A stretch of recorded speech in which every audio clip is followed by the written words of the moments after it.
3. Assalamualaikum warahmatullahi wabarakatuh. Halo semuanya. Kami dari kelompok 3 kelas 1E akan mereview jurnal mengenai filsafat, etika, dan ilmu, upaya memahami hakikat ilmu dalam konteks keindonesiaan. Saksikan terus.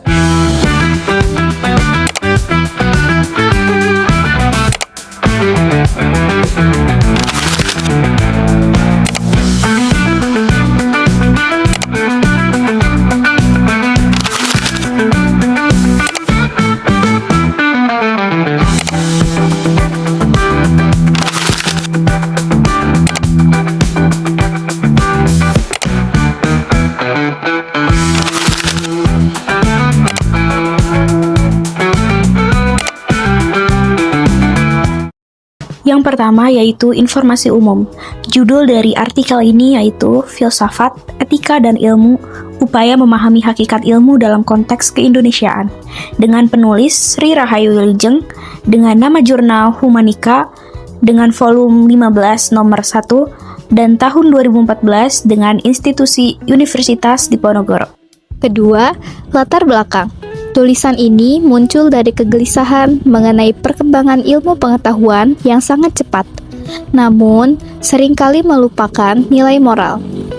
Pemikiran seperti semboyan Francis Bacon, "Knowledge is power", memunculkan pandangan bahwa ilmu menjadi alat kekuasaan. Perubahan cara pandang tersebut membuat penulis meninjau kembali bagaimana filsafat, etika, dan ilmu seharusnya berjalan berdampingan. Penulis melihat bahwa di Indonesia, kegiatan ilmiah sedang bertumbuh dan membutuhkan arah yang jelas agar tidak terlepas dari nilai kemanusiaan. Pancasila dianggap sebagai sumber nilai yang dapat menjadi dasar dalam menjalankan aktivitas ilmiah, mulai dari proses mencari pengetahuan sampai penerapannya dalam masyarakat. Ketiga, yaitu tujuan.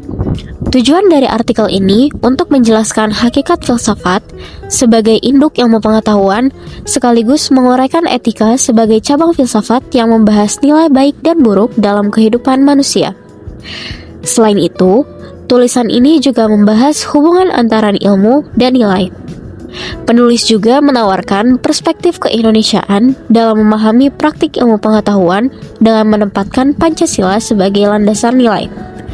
Pada akhirnya, tulisan ini menegaskan pentingnya etika ilmiah sebagai pedoman bagi ilmuwan dan lingkungan akademis agar ilmu tetap bermanfaat dan bertanggung jawab.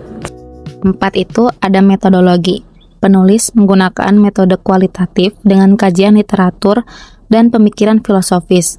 Penulis menguraikan berbagai pandangan tokoh filsafat seperti Kant, Aristoteles, Darwin, dan beberapa pemikir Indonesia. Pendekatannya bersifat konseptual, yaitu dengan menguraikan definisi, gagasan dasar, dan hubungan antara konsep filsafat, etika, dan ilmu. Tidak ada pengumpulan data lapangan atau yang disebut dengan empiris, sehingga analisis lebih menekankan pada penalaran teoritis. Selanjutnya yaitu hasil dan pembahasan. 1. Filsafat sebagai dasar ilmu. Penulis menjelaskan bahwa filsafat lahir dari usaha manusia mencari pengetahuan yang bijaksana. Filsafat menjadi ibu dari berbagai disiplin ilmu.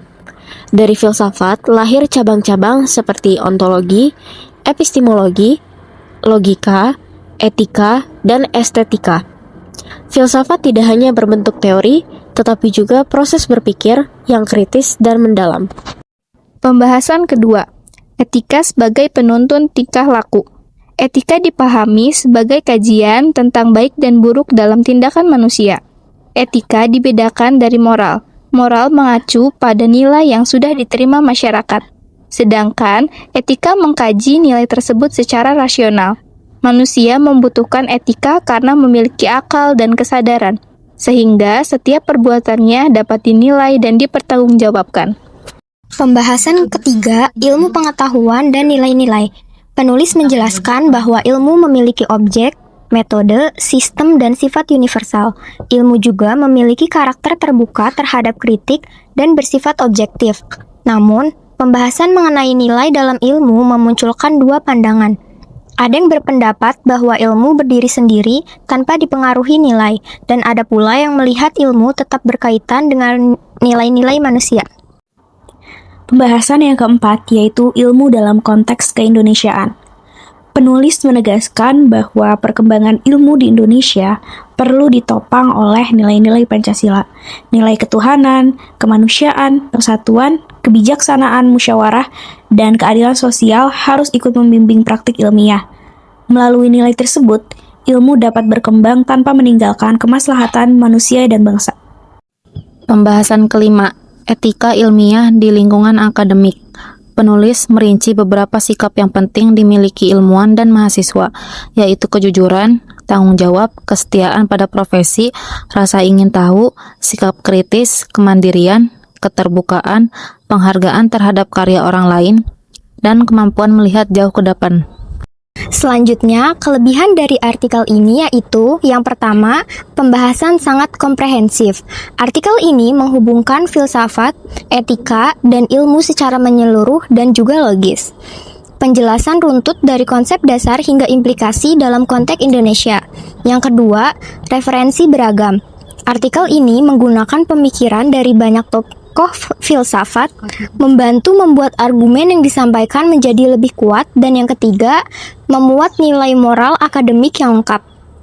Artikel ini menyebutkan sikap ilmiah seperti kejujuran, tanggung jawab, kritis, terbuka, independen, dan memberi pedoman etika bagi dosen dan juga mahasiswa. Selanjutnya, kelemahan dari artikel tersebut. Yang pertama, minim data empiris. Artikel ini bersifat teoritis dan tidak menyertakan contoh konkret atau studi kasus nyata. Kedua, kurang membahas tantangan ilmu di era sekarang. Artikel ini tidak menyentuh isu komersialisasi kampus, konflik kepentingan riset, atau integritas akademik kontemporer.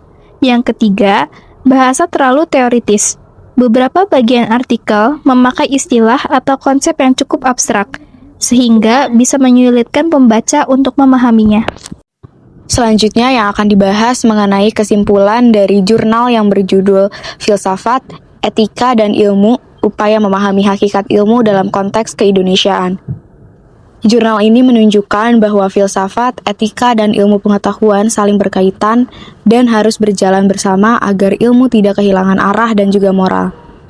Penulis menegaskan bahwa Pancasila dapat menjadi dasar nilai dalam pengembangan ilmu di Indonesia, serta pentingnya etika ilmiah bagi dosen dan juga mahasiswa. Meski kuat secara teoritis, jurnal ini masih kurang contoh nyata dan belum membahas tantangan ilmu modern.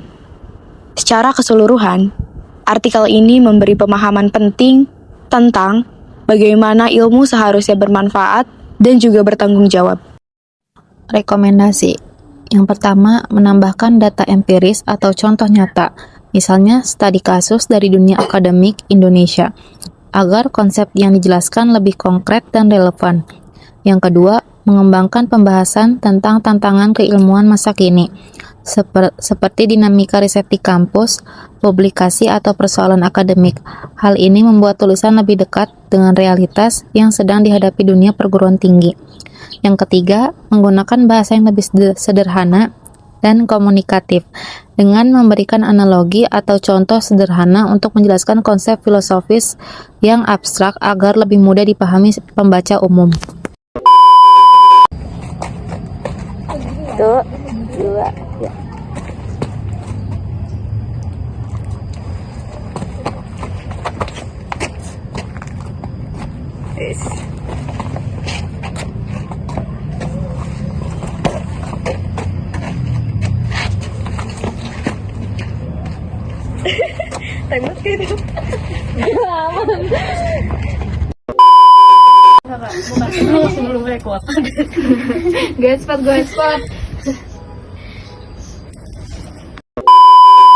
Fisik mat. Halo semuanya, gitu aja. 1, 2, 3. Assalamualaikum warahmatullahi wabarakatuh. Halo semuanya. Jadi kita dari kelompok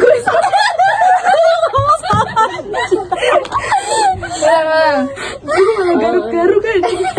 Mau matiin atau enggak? Matiin aja.